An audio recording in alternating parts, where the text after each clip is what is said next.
Hello everyone and welcome to instant biology by doctor Neelabh. आज Bhabha atomic research centre की website के ऊपर आया हूँ क्योंकि इन्होंने बहुत ही प्रेस्टिजियस जॉब अपॉर्चुनिटी एडवर्टाइज़ की है। बार्क के साइंटिफिक ऑफिसर्स की जॉब एडवर्टाइज़ हुई है। काफ़ी प्रेस्टिजियस जॉब है, काफ़ी हाई पेइंग जॉब है। अगर यहाँ पे सिलेक्शन हो जाता है तो आपकी कैरियर प्रॉस्पेक्ट्स काफ़ी ब्राइट होते हैं। बहुत सारे स्टूडेंट्स काफ़ी समय से इसकी तैयारी कर रहे होते हैं। तो आज इसका जो PDF है वो अवेलेबल हो गया है। तो चलिए बिना देर किए हुए देखते हैं और सारी जानकारी मैं आपको बताता हूँ। कैरियर अपॉर्चुनिटीज़ के टैब के ऊपर जाएं और रिक्रूटमेंट पे जाएंगे नीचे और फिर न्यू वैकेंसीज़ ऑप्शन पे क्लिक करें। न्यू वैकेंसीज़ में नीचे यहाँ पे R4 करके एडवर्टाइजमेंट नंबर दिया हुआ है जो कि बार्क यानी कि Bhabha atomic research centre training schools invite engineering graduates and science post graduates to apply for scientific officers. ये ग्रुप ए पोस्ट है for Government of India through its academic programs OCES 2023 and DGFS 2023। अगर आप यहाँ पे click करेंगे तो अभी ये वेबसाइट अभी फंक्शनल नहीं है क्योंकि 4 तारीख से इसकी फंक्शनैलिटी शुरू होगी। बहरहाल आप PDF डाउनलोड करके उसको स्टडी कर सकते हैं और अपने डॉक्यूमेंट्स उसके हिसाब से अरेंज कर सकते हैं। अब यहाँ पे अगर आप टिक के साइन पे क्लिक करें तो डिटेल्स आप PDF के फॉर्म में डाउनलोड कर सकते हैं। मैंने आपके लिए ऑलरेडी वो PDF डाउनलोड कर रखा है। तो चलिए इसके बारे में डिस्कस करते हैं। तो जैसा कि मैंने बताया ये बार्क की वेबसाइट से हमने डाउनलोड की है। प्रोग्राम बार्क के द्वारा है और बार्क के ट्रेनिंग स्कूल्स एडवर्टाइज कर रहे हैं इंजीनियरिंग ग्रेजुएट्स और साइंस पोस्ट ग्रेजुएट्स के लिए ये पोजीशंस।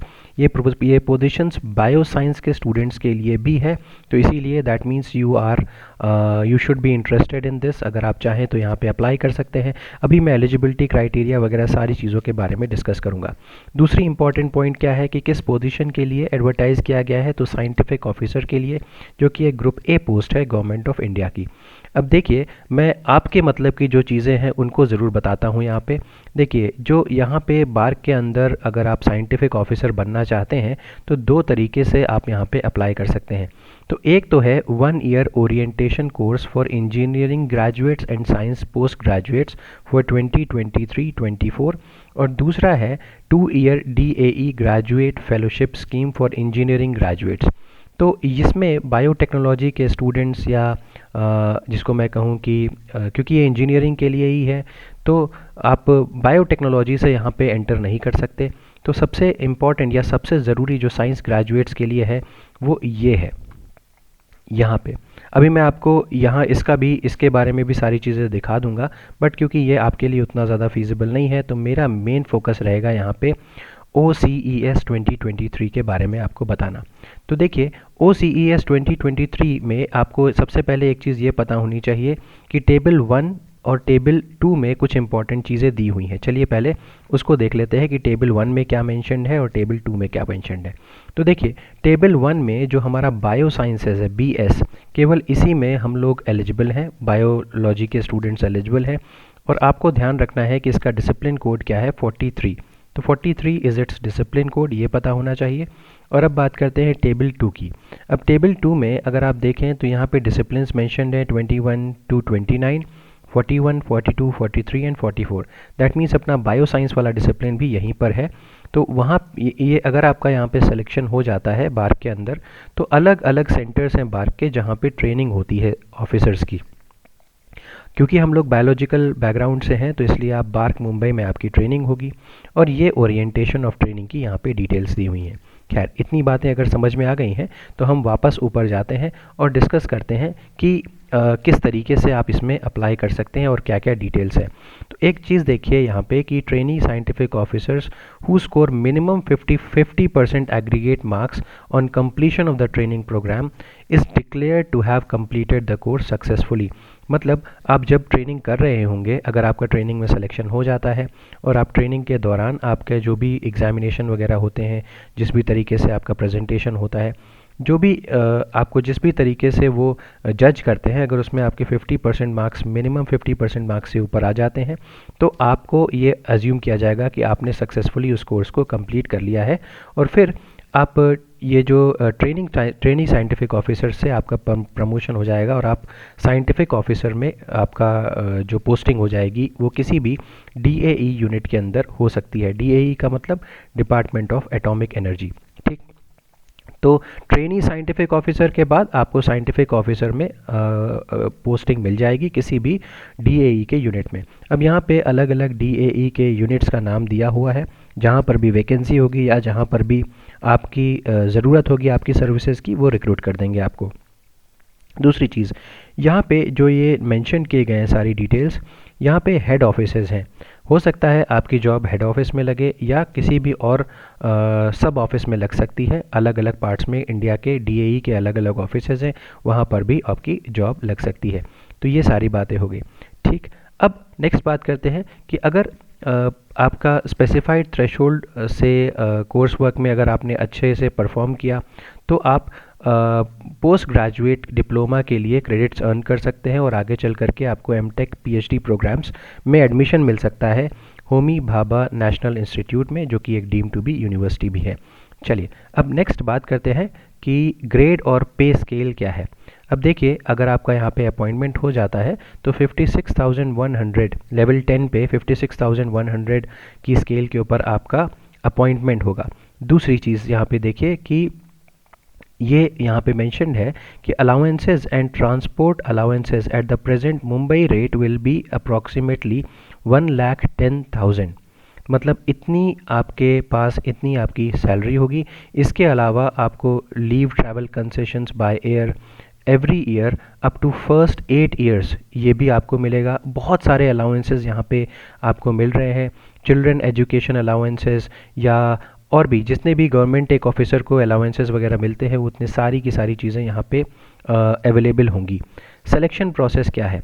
अगर मैं OCES का सिलेक्शन प्रोसेस देखूं, OCES या DGFS, मैंने जैसा बताया कि DGFS क्या है, DAE graduate fellowship scheme for engineering graduates, इसको बोल रहे हैं DGFS।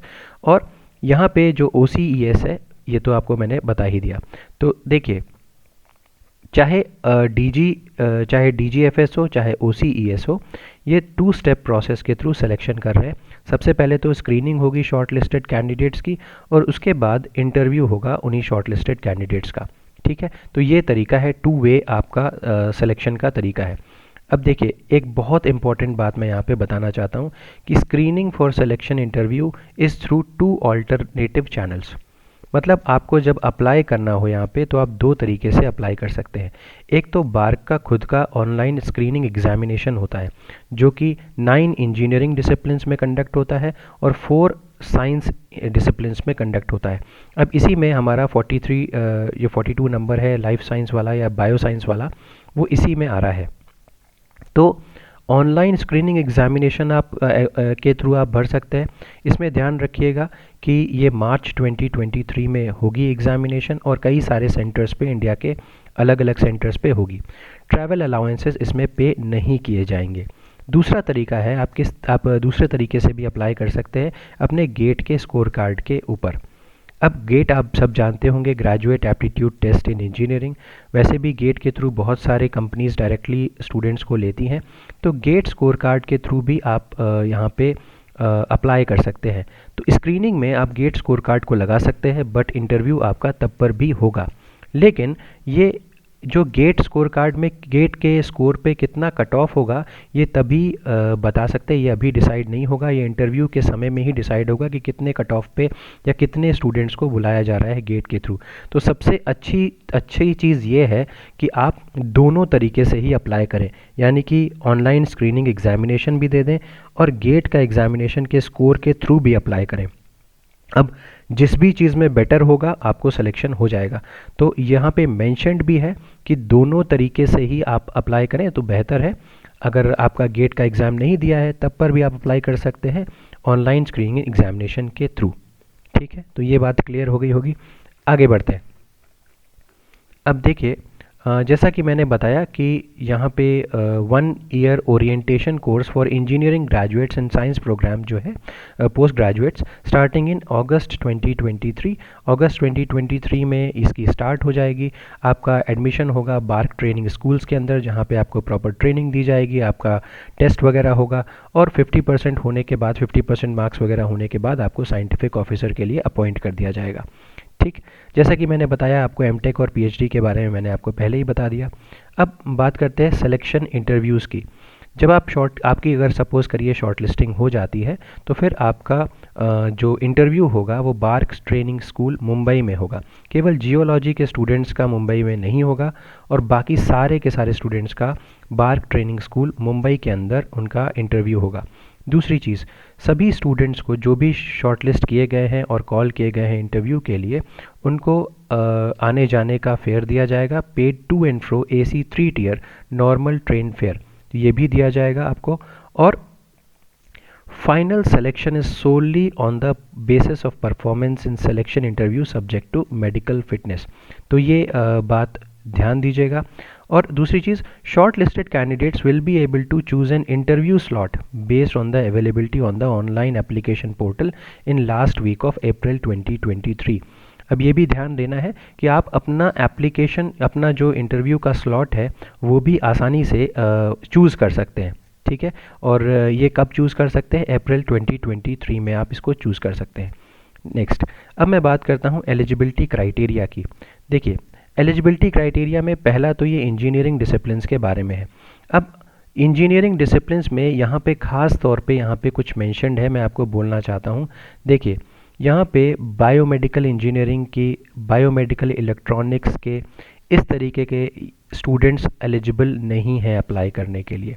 तो मैंने आपको बताया अभी था कि इस तरीके के स्टूडेंट्स यहाँ पे एलिजिबल नहीं है, क्योंकि बहुत सारे स्टूडेंट्स सोचते हैं कि हम बायोमेड के हैं या बायोमेडिकल इंस्ट्रूमेंटेशन वगैरह के हैं तो हम यहाँ पे अप्लाई कर सकते हैं, तो आप यहाँ पे अप्लाई नहीं कर सकते। दूसरी चीज़, इस स्ट्रीम के थ्रू यानी कि इंजीनियरिंग डिसिप्लिन के थ्रू आप सिर्फ टेबल 1 जहाँ पे मेंशन था, मैं वापस अगर जाऊँ टेबल 1 के ऊपर, तो देखिए टेबल 1 में जितने भी अगर डिसिप्लिन्स दिए हुए हैं उसमें से अगर आप हो तो ही आप अप्लाई कर सकते हो, क्योंकि यहाँ पे बायोटेक वगैरह मेंशन नहीं है, तो इसलिए हमारे लिए अप्लाई नहीं कर सकते इसके थ्रू, ठीक है। तो ये हो गया हमारा इंजीनियरिंग डिसिप्लिन का कोड, यानी कि 21 to 29, इसमें अप्लाई नहीं कर सकते। तो हमारे लिए सबसे उपयुक्त क्या है? बायो साइंस है। तो जैसा कि मैंने बताया था, कोड 43 है बायो साइंस का। अब MSc in agriculture, biochemistry, microbiology, molecular biology, biotech, genetics, botany, zoology, plant science, plant breeding, plant pathology, entomology, food technology, animal sciences, life sciences, biomedical sciences and biosciences with a minimum of 60% aggregate marks in MSc as well as in BSc or BE BTech, BSc Tech only in food technology with minimum 60% aggregate marks। अब यहाँ पे एक बहुत बहुत बहुत important चीज़ है जहाँ पे स्टूडेंट्स अक्सर गड़बड़ करते हैं। पहली चीज़ तो ये कि आप अगर इन सब्जेक्ट्स में आपका MSc है, यहाँ से लेकर के यहाँ तक जो भी मैंने यहाँ पे जितने भी MSc के बारे में मैंने बताया, अगर वहाँ से लेकर के इतना अगर इन सब्जेक्ट्स के अंदर आपका MSc है तो ही आप अप्लाई करें यहाँ पे, ठीक है। तो मैं एक बार फिर से यहाँ पे आपके लिए लिख भी देता हूँ। तो ये देखिए, अगर मैं इसको हल्का सा शिफ्ट करूँ, यस, तो यहाँ पे देखिए ये मेंशन्ड है, ये MSc से लेकर के यहाँ से लेकर के पूरा यहाँ तक मेंशन्ड है एंड बायो साइंस तक, ये ठीक है। तो अगर इसमें आपका MSc है तो ही आप अप्लाई करें, प्लस MSc भी 60% मार्क्स के साथ होना चाहिए। It should be with 60% marks, आपका BSc और MSc दोनों में। अगर इन केस आप बी या BTech वगैरह आपने कर रखा है तो उस केस में क्या है, BE या BTech अगर कर रखा है तो आपके पास फूड टेक में डिग्री होनी चाहिए। BE या BTech अगर फूड टेक में है तब तो ठीक है, उसके बाद भी आपका MSc होना चाहिए, ठीक। तो यहाँ पे अगर मैं बोलूँ तो MSc BSc होना चाहिए, और MSc अगर किया हुआ है तो इसके बाद BTech अगर फूड टेक है तो चल सकता है, अदरवाइज बायोटेक वगैरह चलेगा नहीं। अगेन मैं बोल रहा हूँ, BSc के बाद MSc करा होना चाहिए इन सब्जेक्ट से, ये जहाँ से यहाँ तक जो मैंने सब्जेक्ट्स मेंशन किए, ठीक है। अब आगे बढ़ते हैं कि मिनिमम 60% मार्क्स होना चाहिए, जैसे मैंने बताया। MSc applicant should have at least 1 out of physics और केमिस्ट्री और बायोकेमिस्ट्री और agriculture chemistry as subject at the BSc stage. तो इन सब्जेक्ट्स में कोई ना कोई सब्जेक्ट आपका होना चाहिए एट द BSc स्टेज। दूसरी चीज़ यहाँ पे कि गेट स्कोर कार्ड भी अगर आपके पास गेट स्कोर कार्ड है, गेट 2022 और GATE 2023 score in life science या बायोटेक्नोलॉजी में है तो भी आप यहाँ पे अप्लाई कर सकते हैं, या 5 year integrated MSc applicants opting to be considered on the basis of GATE score card. ठीक है, तो 5 ईयर अगर इंटीग्रेटेड प्रोग्राम में आप हैं तो गेट स्कोर कार्ड को लगाइए। नेक्स्ट अगर मैं बात करूं, यहाँ पे साफ तौर पे मेंशन्ड है कि BE, BTech, biotechnology, MTech in biotechnology, genetic engineering, biomedical engineering are not eligible. Very important point. ठीक, तो इतने ही सब्जेक्ट है बेसिकली बायो साइंस के लिए ही हम लोग अप्लाई कर सकते हैं। अगर मैं वापस डिस्कस करूं कि यस, दूसरी चीज़, बहुत सारे स्टूडेंट्स इंटरेस्टेड रहते हैं कि एमएससी बाय रिसर्च या पीएचडी के स्टूडेंट्स अप्लाई कर सकते हैं कि नहीं कर सकते, वो भी नहीं कर सकते। तो ये क्लियर हो गया। अब आते हैं इम्पॉर्टेंट कुछ डेट्स के बारे में। ये देखिए नीचे अगर आप स्क्रॉल करते हुए जाएंगे तो आपको यहाँ पे सारी की सारी इंपॉर्टेंट डेट्स देखने को मिलेंगी। तो launching of online application form 4 Feb से शुरू होगा। Last date of online application 5 March से। ऑनलाइन टेस्ट जो होगा वो 1 अप्रैल से 2 अप्रैल के बीच में। Last date of candidates to upload their GATE score. अब आप जानते हैं गेट का एग्ज़ाम 11th को है। अब उसके बाद जब गेट स्कोर कार्ड निकलेगा तो 24 मार्च तक आपको अपडेट करना है अपना score card. Next, display of list of candidates short listed for interview on the application portal 24 अप्रैल को ये अपडेट हो जाएगा। और availability based on online application portal to select interview slots 24 अप्रैल से 6 मई में आप सेलेक्ट कर सकते हैं अपना इंटरव्यू का slot. Display of list of candidates finally selected 7 July. Last date of selected OCES 2023 candidates desirous of DGFS to give details of MTech admission. ये आपके लिए नहीं है तो इसके लिए आपको नहीं डिस्कस करना चाहिए। चलिए, तो कमेंसमेंट ऑफ OCES जो है वो 7 अगस्त तक शुरू हो जाने की उम्मीद है। तो ये सारी की सारी डिटेल्स हो गई। इसके अलावा मैंने आपको बता ही दिया था कि आप इनकी वेबसाइट को यहाँ पे रेगुलरली विज़िट कर सकते हैं। जो वेबसाइट मैंने आपको दिखाई थी 4 फेब से वो फंक्शनल हो जाएगी, तो आप वहाँ पे जा कर के अपना एप्लीकेशन डाल सकते हैं। एक और चीज़ मैंने मिस की थी कि एप्लीकेशन फ़ीस, जो एप्लीकेशन फ़ी है वो 500 रुपीज़ है और it is chargeable from the male applicants belonging to general and OBC category. Women candidates, candidates belonging to SC, ST, dependents of defense personnel killed in action and physically challenged candidates are exempted from payment। तो आप exempted रहेंगे। और दूसरी चीज़ यहाँ पे minimum और as वगैरह के बारे में अगर मैं डिस्कस करूँ तो जो मैक्सिमम एज लिमिट होनी चाहिए जनरल कैटेगरी स्टूडेंट के लिए 26 years, OBC non creamy layer के लिए 29 ईयर्स, SC ST के लिए 31 ईयर्स और dependents of those who died in the riots of 1984 31 years. Persons domicile in Kashmir उनके लिए भी ये ऑप्शन है, थोड़ा सा बढ़ा करके 31 ईयर्स है। And physically challenged persons of all categories are eligible for additional age relaxation of 10 years. तो ये सारी की सारी डिटेल्स हो गई बार्क के एग्जामिनेशन के बारे में। अब जैसे कि आपको पता होगा कि बार्क का जो एग्ज़ामिनेशन होता है वहाँ पे इसका कोई भी सिलेबस वगैरह कहीं पर भी मेंशन नहीं है। तो अगर आप किसी भी नेशनल लेवल के एग्ज़ाम की प्रिपरेशन कर रहे हैं तो वो आप गेट का या CSIR नेट का या DBT ICMR वगैरह किसी भी एग्ज़ाम का अगर आप प्रिपरेशन कर रहे हैं तो उसकी प्रिपरेशन जैसा ही यहाँ पे क्वेश्चन आएगा, स्टैंडर्ड क्वेश्चन पेपर बनता है, तो अगर उसकी प्रिपरेशन कर रहे हैं तो it will be very useful for you.